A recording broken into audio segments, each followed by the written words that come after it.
এই আনন্দযোগ উৎসবে প্রথম বক্তব্য রাখবেন এই সংগঠনের সচিব স্বামী সত্যরূপানন্দজি মহারাজ। আনন্দযোগ উৎসবে প্রথম ইনঅগুরাল স্পিচ। ओम स्थापकाय च धर्मस्य सर्वधर्मस्वरूपिणे अवतार वरिष्ठाय रामकृष्णाय ते नमः। उपस्थित আজকে বিশিষ্ট সম্মানীয় অতিথিবৃন্দ, সকলকে আমার আন্তরিক অভিনন্দন জানাই এবং উপস্থিত যারা ভক্তবৃন্দ আছেন সকলকে জানাই আমার আন্তরিক শুভেচ্ছা। আজকে একটা শুভ দিন, পূর্ণ দিন, ভগবান শ্রী রামকৃষ্ণ দেবের 175তম জন্ম আবির্ভাব দিবস।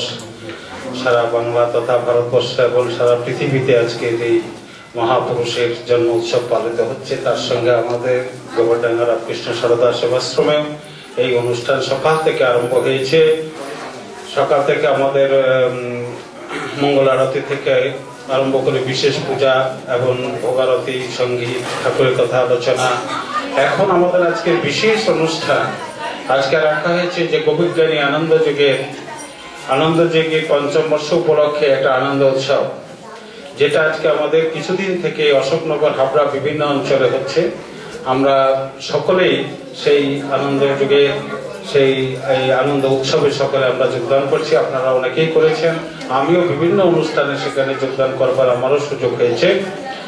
এবং আমাদের পরম ভাগ্য আজকে যারা আমাদের হাবড়ার এই কৃতি সন্তান, যে আজকে এই যোগবিজ্ঞানী আনন্দজি সারা শুধু হাবড়া নয়, বাংলায় নয়, আপনারা জানেন সুদূর বাংলাদেশ থেকে আরম্ভ করে লাদাখ পর্যন্ত, এবং ইদানিং আপনারা আরো খবর পেয়েছেন কলকাতা বিশ্ববিদ্যালয় স্বীকৃতি পেয়েছে এবং সেখানে সেই আনন্দযোগের পাঠ স্বীকৃত, সরকার স্বীকৃত করেছে ইউনিভার্সিটি থেকে। তারপর আমেরিকা পর্যন্ত আমাদের এই আনন্দযোগের যে সন্দেশ সেখানে পৌঁছে গেছে এবং তার একটা নতুন ওয়েবসাইটের নতুন আরম্ভ হচ্ছে। এসব বিস্তারিত আপনারা পরে জানতে পারবেন। আপনারা আনন্দযোগের সঙ্গে যারা আছেন, যারা আমাদের গোবরডাঙ্গা থেকে যারা ভক্তবৃন্দ আছে তারাও জেনে রাখুন যে এই আনন্দজির যে আনন্দযোগের দ্বারা মানুষ, আমি নিজের চোখে দেখেছি এবং যে কত লোক উপকৃত হয়েছে, তার মধ্যে এখানেও অনেক লোক আছেন যারা আনন্দজি এই যোগবিজ্ঞানের দ্বারা অনেকে উপকৃত হয়েছেন। তার মধ্যে আমাদের বয়োজ্যেষ্ঠ বিনয় বাবু বসে আছেন সামনে, 80 বছরের উপরে বয়স, এখন উনি হাঁটতে পাচ্ছেন। এরকম অসংখ্য হাবড়া, অশোকনগর এবং বিভিন্ন এলাকায় অসংখ্য এরকম ঘটনা আমরা জানি।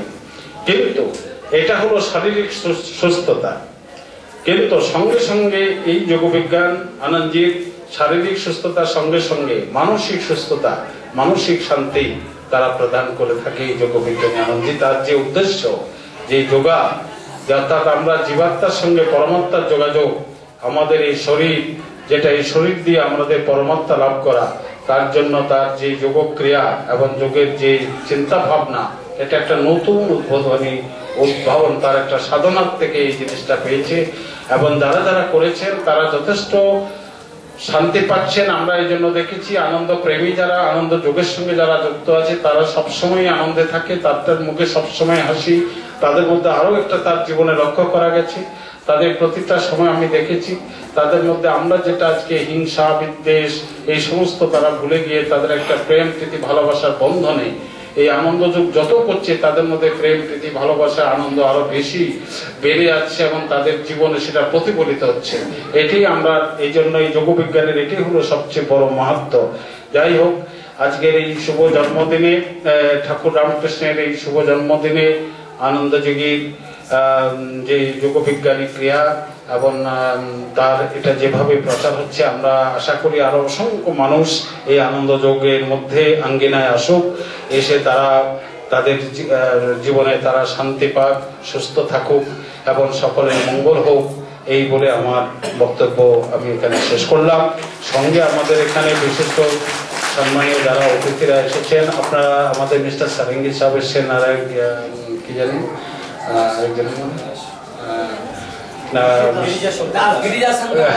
गिरिजा शंकर जी एसছেন, সামন্ত রায় হ্যাঁ, ডক্টর সামন্ত রায় আছেন, এনারা তো আমাদের এখানে আছেন, সকলে পরিচিতি প্রত্যেকেই আছেন। ওনারা যেহেতু বিশেষ করে একটু বাইরে থেকে এসেছেন, তো আমাদের এইটা তো হ্যাঁ সাউথ থেকে এসেছেন। হ্যাঁ, এইখানে তো আমাদের জানেন আপনারা, এটা আমাদের বর্ডার এলাকা, সীমান্তবর্তী এলাকা, অত্যন্ত মানুষ বিভিন্ন ভাবে মানে ওদের জীবিকা অর্জন করতে এবং সব দিক থেকে লড়াই করে তাদের বাঁচতে হয় এই এলাকা। সেই মধ্য দিয়ে মানসিক শান্তি দেওয়ার জন্য যে আমাদের আনন্দজি যে উদ্যোগ, সেই উদ্যোগে আপনারা সঙ্গে আমাদের সঙ্গে এসেছেন একসঙ্গে, কারণ এরা আমাকে বারবারই আলাদা করে বক্তব্য রাখতে বলে, আলাদা করে সভাপতি বানায়, আলাদা আমি বারবার বলেছি দেখো আনন্দ যুগের সঙ্গে আমি মিশে গেছি, আনন্দ যুগ আমার, এবং আমরা একসঙ্গে আছি, আলাদা করে কিছু নয়, সত্তা নয়। সেই জন্য আমি আপনাদেরকে আলাদা করে আরো কৃতজ্ঞতা জানাচ্ছি যে আপনারা আনন্দ যুগের এই অনুষ্ঠানে অংশগ্রহণ করার জন্য। কষ্ট করে সকলে আপনারা প্রসাদ গ্রহণ করবেন, সে ব্যবস্থা হচ্ছে। আমি তো আগেই বলেছি এই আশ্রম আপনাদের, সুতরাং আপনারা সেভাবে নিজের মতো কষ্ট করে থেকে এখানে ঠাকুরের প্রসাদ নেবেন, তার পরবর্তী আবার আনন্দজির যে অনুষ্ঠান চলবে অনুষ্ঠানে অংশগ্রহণ করবেন। প্রসাদ নিন,